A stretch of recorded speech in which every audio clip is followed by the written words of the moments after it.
À Sada, comme dans l'ensemble des communes de Mayotte, le chantier est énorme. L'accès à l'éducation pour tous, à la santé, au sport ou encore la mise aux normes des outils dans le traitement de l'état civil et du cadastre, tout n'est pas encore au point. La rencontre à laquelle nous n'avions pas été autorisés à assister a permis déjà aux membres de la délégation aux Outre-mer de faire un premier constat sur les discriminations chez nous. Il y a vraiment un travail important à faire. Mais dans tous les domaines, effectivement, au niveau de l'état civil, au niveau du cadastre, au niveau des écoles, au niveau social, au niveau des établissements scolaires, on va aller en visiter un. Vraiment, il faut le poser.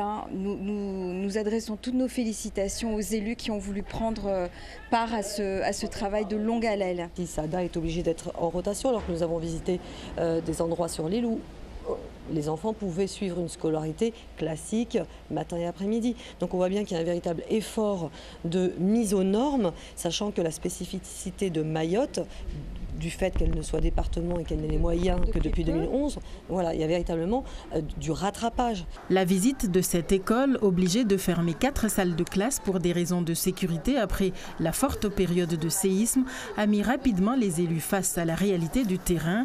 Une séquence importante pour la maire de Sada et qui doit encourager les différentes institutions à collaborer de manière sincère et engagée. Nous avons beaucoup parlé de l'accès à l'éducation, de l'état de nos écoles, du système de rotation qui est une exception du territoire national. Ce sont bel et bien des discriminations qui font que l'enfant mahorais n'a pas les mêmes droits d'accès à l'éducation que l'enfant martiniquais ou parisien ou de Saint-Denis de la Réunion. Il y a nécessité de prendre le temps de poser les choses, de mettre en place des programmations sur une durée avec un financement bien défini pour mettre aux normes toutes les structures ici à Mayotte. C'est ça la grosse difficulté.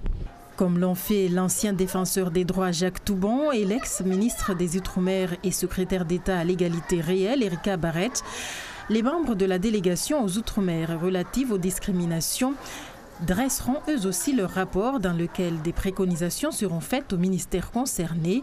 Reste à savoir si ce sera suivi d'effet ou non.